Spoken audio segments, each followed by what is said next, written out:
Bugün birlikdə çox fərqli bir plov resepti yoxlayırıq.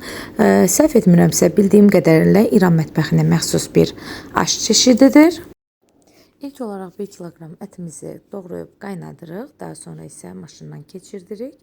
Üzərinə böyüklüyündən asılı olaraq 3-4 ədəd soğanı da doğrayıb maşından keçirdirik və ətlə birlikdə soğanı yaxşıca qarışdırıb öz suyunda suyu çəkilənə qədər bişiririk.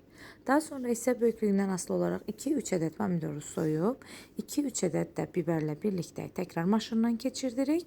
Suyu çəkilmiş ətin və soğanın üzərinə əlavə edirik və pomidorun, biberin də öz suyu çəkilənə qədər təkrardan bişiririk. Qeyd edim ki, pomidoru mütləq soymaq lazımdır. Pomidorun və biberin də suyu çəkildi. Videoda da görürsünüz. Üzərinə ağız tadımıza uyğun olaraq duz, duru yağ, biraz sarı kök və reyhan əlavə edib təkrar qapağı bağlı bir şəkildə bişiririk. Onu da qeyd edim ki, mən qıymanı normalda 1 saat yarıma bişirirəm. Amma aşın içərisində də təkrar bişəcəyi üçün təxminən 40 dəqiqəyə hazırladım. Daha sonra isə 1 kiloqram lobyanı da yaxşıca yuyub, doğrayıb qaynadırıq. Qaynatdıqdan sonra isə suyunu boşaldıb təxminən 5-10 dəqiqə qovururuq. Lobyanı da yenə aşın içərisində bişəcəyi üçün öncədən çox bişirmədim ki, çox əzilməsin. Suyumuzu qaynadıb içərisinə duru yağ, sarı kök və duz əlavə edib 2-3 saat islatmış olduğumuz düyünü də əlavə edirik.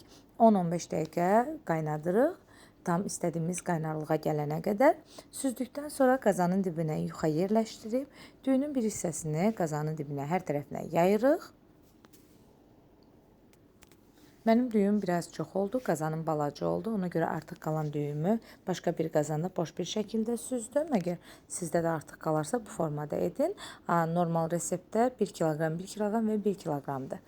Düyünü yerləşdirdikdən sonra isə üzərinə hazırlamış olduğum qıymanı bir qat, bir digər qatda isə hazırlamış olduğum lobyanı yerləşdirirəm. Hər tərəfinə qəşəng bir şəkildə yayıram.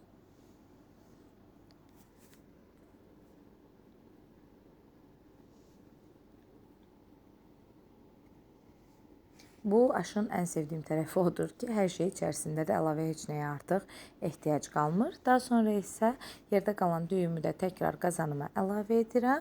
Düyüdən sonra yenidən bir qat lobyanı, bir qat da qıymanı əlavə edirəm.